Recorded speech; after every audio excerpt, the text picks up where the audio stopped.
Hey guys, what's going on? I spoke with David Fulvio recently, the winner of the 2023 Badwater 267 virtual race. Stay tuned to find out why and how he did it, as well as some tips and tricks for those of you wishing to try in the future.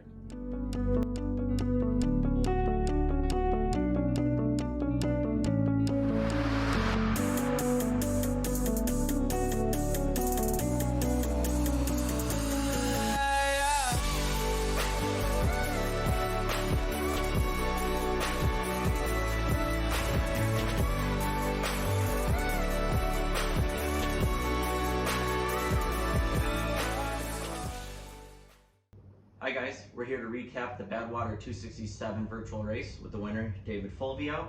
He ran an average pace per mile of 6 minutes and 22 seconds, which was 3 seconds faster than the time he ran in 2021. Now, before we get into some tips and tricks that he wants to share about those who would like to run this race in the future, we want to ask him, Dave, why did you do this? Yeah, actually I wasn't really planning on doing it until December 31st when I registered. I've been needing, some more motivation, to get out the door and run. And I really haven't done much over the past couple of years, particularly due to Achilles tendon injuries, as well as, just life being kind of hectic. I'm a litigator for a big firm. I've got 2 kids, so those created easy excuses for me. Yeah. So after I completed a federal jury trial in October, I immediately started thinking I want to get back into running since I didn't have any big trials on the calendar. Good. So after a few runs towards the later part of the year where I'm thinking, okay, I actually feel pretty good. My Achilles, is holding up. I felt like I can get back into the thick of things. Unfortunately, right around Christmas time, as I'm thinking about a new year of running, I came down with COVID. So I was still recovering from COVID, but got a run or two in late December. And thought, okay, why don't I sign up for Badwater 267? That'll give me the extra push to really have a good January. Good. Now, I understand that you referenced it just now that you haven't really done a lot of training or ran it off for the last couple of years due to injuries, stress of life, making excuses. And then January comes, you have 31 days and you have to run 267 miles over those 31 days. And not just run that many miles, but do them at a good pace. Yeah, I mean, if you're looking to compete, it's the fastest over all-time wins. Mm-hmm. Now, when I initially signed up, I was thinking, given where I'm at, the lack of training, the fact that I'm still dealing with COVID, my intention was just get the 267 miles done. So that was really goal number 1. I had a secondary goal of, okay, if you feel good, try to contend.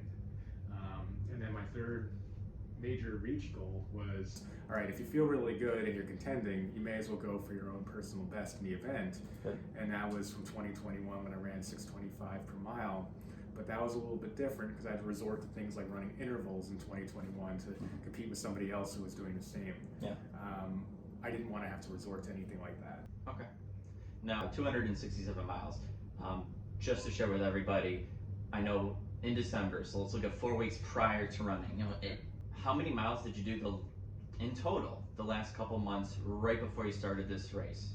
Yeah, I don't have the exact number, but after really doing nothing in September and October, after that trial, I actually ran out of nowhere, did a 55-mile week. Okay. And I felt good. Then I kind of slacked off a little bit with the holidays, with Thanksgiving and stuff, but got a few runs where I had a few weeks in a row where I had a 10-mile long run, but really not much other running. I would just run a 10-mile run on Saturday, actually feel pretty good. But overall mileage, I had maybe between 50 and 60 miles in the month of December. Okay. So I know that out of first place, how many runners were in the race? I think 340 or 350 or so. Okay. So for those listening here, because we want to get into tips and tricks, or the advice you would share with them. I mean, obviously this is not an easy feat. Some people say runners are crazy, but those who want to run this race, not to knock any of us, you and myself, those who want to run this race, I mean, they need to know what's the best way to approach it. What should they be doing, focusing on, and everybody has their own technique. Your technique may work for you and others, but not for everybody, of course. So Dave, Before we get into the first tip and trick that you want to share with us, why don't you talk about your first run, how it all began, kind of recap that for us. Yeah, so the first run I did was obviously on New Year's. I actually did not stay up very late partying New Year's this year. No ball drop for you? I was up during the ball drop watching the college football game, I remember. But no, I didn't really drink too much. I wanted to take care of myself because I was so sick of just feeling like garbage from COVID. Yeah. So on the morning of New Year's, I went out for an 8-mile run outside. Weather was fairly decent. And that was really just to see, okay, how's this gonna feel? So I did an 8-mile run at 6:44 pace, and felt okay, you know. But at the time, it seemed kind of daunting. Like, wow, I'm gonna have to run more than this every day, and probably at a faster pace. So it was a hard run to get through. Yeah. Okay. Yeah, but I did take a little video clip at the end just to memorialize, you know, that I did it. Okay. And how I was feeling. All right, awesome. Why don't we show that clip real quick too, so everyone can see? Sure. First run of the year, 8.11 miles, 54:57, 6:46 pace. Still feeling the COVID. Still feeling the cold I have on top of it. But it's time to get serious. Looking forward to the year of training. So as you can see, I look pretty tired. You know, I'm just trying to get in shape at this point. Okay. And but I did feel pretty good. The pace I had run, 6:44, felt sustainable, even though that wasn't the pace I'd been running much of in the 2022 running year. Okay. And then your last clip that you took of yourself too, how did that last run go? Last run was great. I had, I had gotten to a point where I only needed 6 miles to finish, and most of my runs have been in the morning. This one I saved for the evening, so I did a full day of work at the office. It was actually a day of full depositions, and then I started consuming my electrolyte tab and getting ready to go from the office to the gym. Awesome. So I get on the treadmill and I decide I'm just going to pound this thing out, and with a bang. So I started at 6-minute pace on the treadmill and did a progression run. I think the last mile was around 5:30 or so. That's the way to end. And I finished at 5:49 pace for 6 miles, and never thought I would be at that point, given where the month began. Awesome. So let's show that clip now real quick, just so you can see how he finished. Obviously, this was a victory run, and he looks pretty good with it.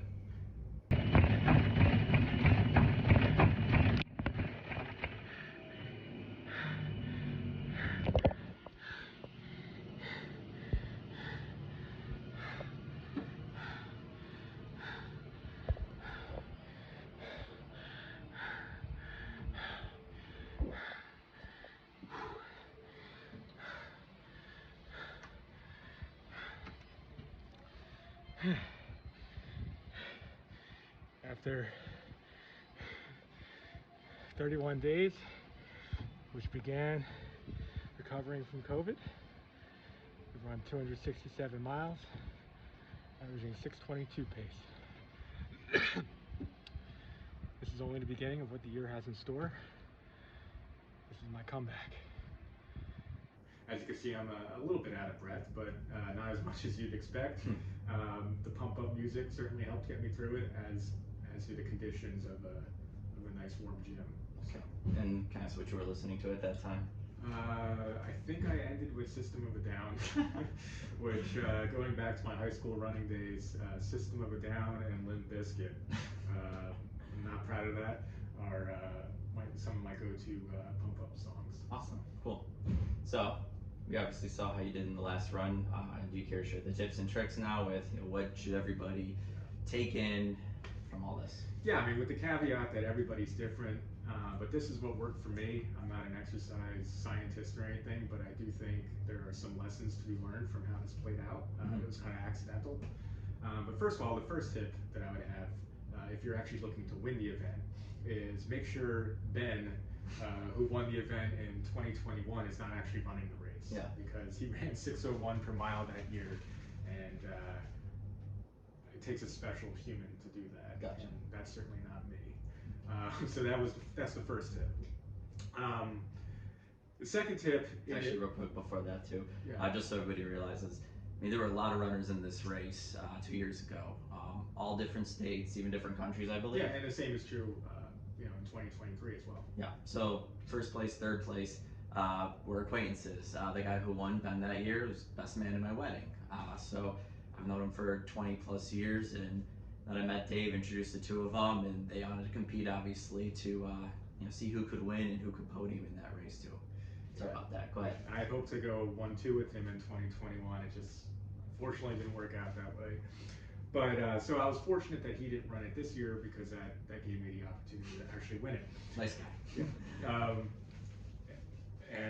But my second tip would be, don't assume that you have certain limitations. I mean, I went into this with no expectation that I could run a 6:22 per mile for a full month. Mm-hmm. In fact, there was no reason to believe I could do that at all, given the lack of training in the year prior, and how even when I had more training, I ran 6:25 pace 2 years ago. So put all your beliefs about your own limitations out the window, because you're going to surprise yourself. Awesome. Tip number 3 is begin each run at a slower pace than you intend to finish the run. And that's because you are running pretty hard every day. I didn't run recovery runs. I didn't take planned days off. I mean, I did take 3 days off during the course of the month, but really, as long as I felt okay, I was trying to gradually increase my overall average pace. Okay. Or I should say reduce my overall average pace. So if the first run was 6:44, that meant the next run would have to be faster than 6:44, and so on. You keep developing this rolling average of pace, and you keep improving pace each day. Awesome. Now, sometimes I would match the pace, but I would never go slower. Yeah. And that's something that's very mentally difficult and physically difficult, but I found the way around that was to do every run as a progression run. So, for example, if I'm averaging 6:35 pace, I would begin on the treadmill at 6:40 pace or so, and every mile I would increase it by 0.1 per mile, 0.1 mile per hour, and work my way up to 6-minute pace. Yeah. And by the time the run's over with, it's under 6:35. Yeah. So I mean, I followed you on Strava. I was able to see all these runs too. I don't know if they go into too much detail unless you're following the athlete or something, but I know you didn't say you didn't run any recoveries.